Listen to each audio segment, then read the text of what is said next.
People at the back, can you hear me clearly? Okay, good.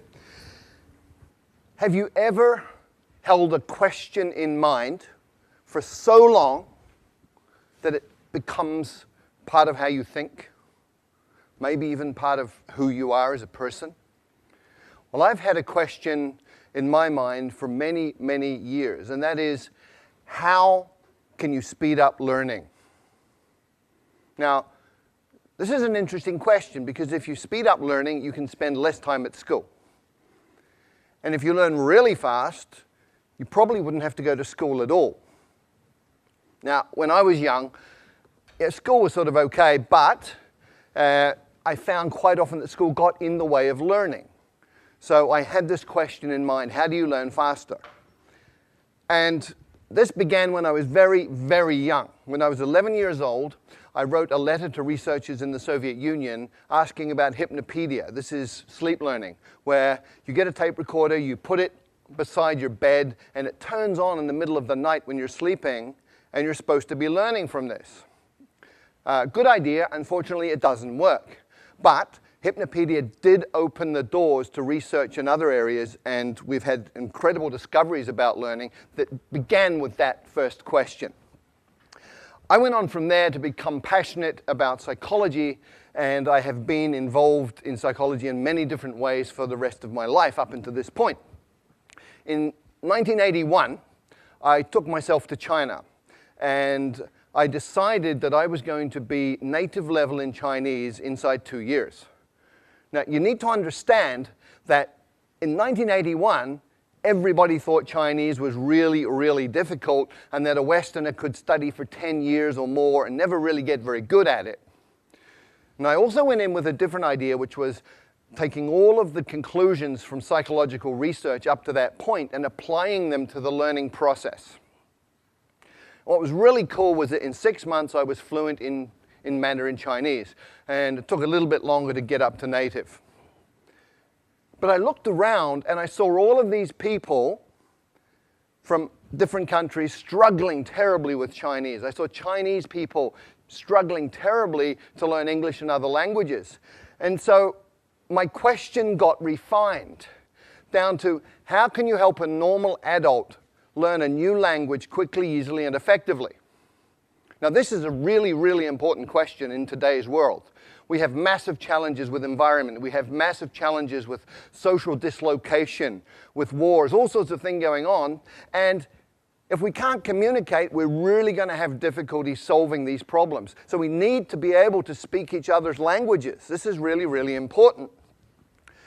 The question is, how do you do that? Well, it's actually really easy. You look around for people who can already do it.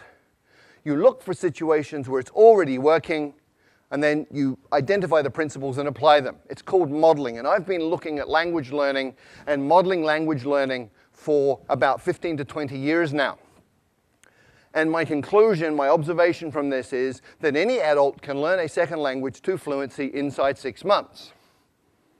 Now, when I say this, most people think I'm crazy. This is not possible. So let me remind everybody of the history of human progress. It's all about expanding our limits. In 1950, everybody believed that running 1 mile in 4 minutes was impossible. And then Roger Bannister did it in 1956, and from there it's got shorter and shorter. 100 years ago, everybody believed that heavy stuff doesn't fly, except it does, and we all know this. How does heavy stuff fly? We reorganize the material using principles that we have learned from observing nature, birds in this case. And today, we've gone even further. So you can fly a car. You can buy one of these for a couple of $100,000 US. We now have cars in the world that fly. And there's a different way to fly, which we learned from squirrels. So all you need to do is copy what a flying squirrel does, build a suit called a wingsuit, and off you go. You can fly like a squirrel. Now, most people, a lot of people, I wouldn't say everybody, but a lot of people think they can't draw. However, there are some key principles, 5 principles that you can apply to learning to draw, and you can actually learn to draw in 5 days. So if you draw like this, You learn these principles for 5 days and apply them, and after 5 days you can draw something like this. Now I know this is true because that was my first drawing, and after 5 days of applying these principles, that was what I was able to do. And I looked at this and I went, wow! So that's how I look like when I'm concentrating so intensely that my brain is exploding. So anybody can learn to draw in 5 days. And in the same way, with the same logic, anybody can learn a second language in 6 months. How? There are 5 principles and 7 actions. There may be a few more, but these are absolutely core. And before I get into those, I just want to talk about 2 myths. I want to dispel 2 myths. The first is that you need talent. Let me tell you about Zoe. Zoe came from Australia, went to Holland, was trying to learn Dutch, struggling extremely a great deal, and finally, people were saying you're completely useless, you're not talented, give up, you're a waste of time, and she was very, very depressed. And then she came across these 5 principles, she moved to Brazil, and she applied them, and in 6 months she was fluent in Portuguese. So talent doesn't matter. People also think that immersion in a new country is the way to learn a language, but look around Hong Kong, look at all the Westerners who've been here for 10 years who don't speak a word of Chinese. Look at all the Chinese living in America, Britain, Australia, Canada, who've been there 10, 20 years, and they don't speak any English. Immersion per se does not work. Why? Because a drowning man cannot learn to swim. When you don't speak a language, you're like a baby, and if you drop yourself into a context which is all adults talking about stuff over your head, you won't learn. So, what are the 5 principles that you need to pay attention to? First, there are 4 words. Attention, meaning, relevance, and memory. And these interconnect in very, very important ways, especially when you're talking about learning. Come with me on a journey through a forest. You go on a walk through a forest and you see something like this. Little marks on a tree. Maybe you pay attention, maybe you don't. You go another 50 meters and you see this. You should be paying attention. Another 50 meters, if you haven't been paying attention, you see this. And at this point, you're paying attention. And you've just learned that this is important, it's relevant, because it means this, and anything that is related, any information related to your survival is stuff that you're going to pay attention to, and therefore you're going to remember it. If it's related to your own personal goals, then you're going to pay attention to it. It's relevant, you're going to remember it. So the first rule, first principle for learning a language is focus on language content that is relevant to you, which brings us to tools. We master tools by using tools, and we learn tools the fastest when they're relevant to us. So let me share a story. A keyboard is a tool. Typing Chinese a certain way, there are methods for this. That's a tool. I had a colleague many years ago who went to night school Tuesday night, Thursday night, 2 hours each time, practicing at home. She spent 9 months, and she did not learn to type Chinese. And one night we had a crisis. We had 48 hours to deliver a training manual in Chinese. And she got the job. And I can guarantee you, in 48 hours, she learned to type Chinese because it was relevant, it was meaningful, it was important. She was using a tool to create value. So the second principle for learning a language is to use your language as a tool to communicate right from day one, as a kid does. When I first arrived in China, didn't speak a word of Chinese. And on my second week, I got to take a train ride overnight. I spent 8 hours sitting in the dining car talking to one of the guards on the train. He took an interest in me for some reason. And we just chatted all night in Chinese, and he was drawing pictures and making movements with his hands and facial expressions, and piece by piece by piece, I understood more and more. But what was really cool was 2 weeks later, when people were talking Chinese around me, I was understanding some of this, and I hadn't even made any effort to learn that. What had happened, I'd absorbed it that night on the train, which brings us to the third principle. When you first understand the message, then you will acquire the language unconsciously. And this is really, really well documented now. It's something called comprehensible input. There's 20 or 30 years of research on this. Stephen Krashen, a leader in the field, has published all sorts of these different studies. And this is just from one of them. The purple bars show the scores on different tests for language.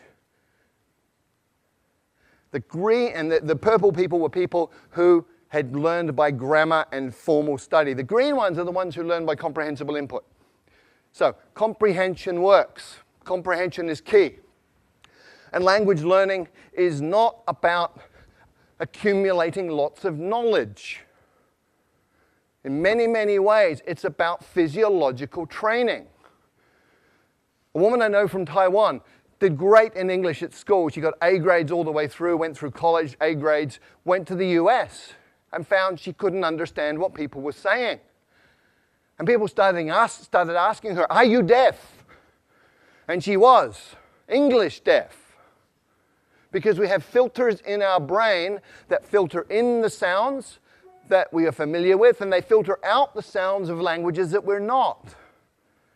And if you can't hear it, you won't understand it. If you can't understand it, you're not going to learn it. So you actually have to be able to hear these sounds. And there are ways to do that, but it's physiological training. Speaking takes muscle. You've got 43 muscles in your face. You have to coordinate those in a way that you make sounds that other people will understand. If you've ever done a new sport for a couple of days and you know how your body feels, hurts, if your face is hurting, you're doing it right. And the final principle is state, psychophysiological state. If you're sad, angry, worried, upset, you're not going to learn, period. If you're happy, relaxed, in an alpha brain state, curious, you're going to learn really quickly. And very specifically, you need to be tolerant of ambiguity. If you're one of those people who needs to understand 100% every word you're hearing, you will go nuts because you'll be incredibly upset all the time because you're not perfect. If you're comfortable with getting some, not getting some, just paying attention to what you do understand, you're going to be fine, you'll be relaxed, and you'll be learning quickly. So based on those 5 principles, what are the 7 actions that you take? Number 1, listen a lot. I call it brain soaking. You put yourself in a context where you're hearing tons and tons and tons of the language, and it doesn't matter if you understand it or not. You're listening to the rhythms, you're listening to patterns that repeat, you're listening to things that stand out. So just soak your brain in this. The second action is you get the meaning first, even before you get the words. And you go, well, how do I do that? I don't know the words. Well, you understand what these different postures mean. Human communication is body language in many, many ways. So much body language. From body language, you can understand a lot of communication. Therefore, you're understanding, you're acquiring through comprehensible input. And you can also use patterns that you already know. If you're a Chinese speaker of Mandarin and Cantonese and you go to Vietnam, you will understand 60% of what they say to you in daily conversation because Vietnamese is about 30% Mandarin, 30% Cantonese. The third action, start mixing. You probably have never thought of this, but if you've got 10 verbs, 10 nouns, and 10 adjectives, you can say 1,000 different things. Right? Language is a creative process. What do babies do? Okay, me, ba, now. Okay, that's how they communicate. So start mixing, get creative, have fun with it. It doesn't have to be perfect, just has to work. And when you're doing this, you focus on the core. What does that mean? Well, with every language, there's high-frequency content. In English, 1,000 words covers 85% of anything you're ever going to say in daily communication. 3,000 words gives you 98% of anything you're going to say in daily conversation. You've got 3,000 words, you're speaking the language. The rest is icing on the cake. And when you're just beginning with a new language, start with your toolbox. Week number 1. In your new language, you say things like, how do you say that? I don't understand. Repeat that, please. What does that mean? All in your target language. You're using it as a tool, making it useful to you. It's relevant to learn other things about the language. By week 2, you should be saying things like me, this, you, that, give, hot, simple pronouns, simple nouns, simple verbs, simple adjectives, communicating like a baby. And by the 3rd or 4th week, you're getting into what I call glue words. Although, but, therefore, these are logical transformers that tie bits of a language together, allowing you to make more complex meaning. At that point, you're talking. And when you're doing that, you should get yourself a language parent. If you look at how children and parents interact, you understand what this means. When a child is speaking, it'll be using simple words, simple combinations, sometimes quite strange, sometimes very strange pronunciation. Other people from outside the family don't understand it. But the parents do. And so the kid has a safe environment, gets confidence. The parents talk to the children with body language and with simple language they know the child understands. So you have a comprehensible input environment that's safe. We know it works, otherwise none of you would speak your mother tongue. So you get yourself a language parent who's somebody interested in you as a person who will communicate with you essentially as an equal, but pay attention to help you understand the message. There are 4 rules of a language parent. Spouses, by the way, are not very good at this, okay? But the 4 rules are, first of all, they will work hard to understand what you mean, even when you're way off beat. Secondly, they will never correct your mistakes. Thirdly, they will feed back their understanding of what you're saying so that you can respond appropriately and get that feedback. And then they will use words that you know. The 6th thing you have to do is copy the face. You've got to get the muscles working right so you can sound in a way that people will understand you. There's a couple of things you do. One is you need to hear how it feels and feel how it sounds, which means you have a feedback loop operating in your face. But ideally, if you can look at a native speaker and just observe how they use their face, let your unconscious mind absorb the rules, then you're going to be able to pick it up. And if you can't get a native speaker to look at, you can use stuff like this. Sing, song, king, sung, hung. And the final idea here, the final action you need to take is something that I call direct connect.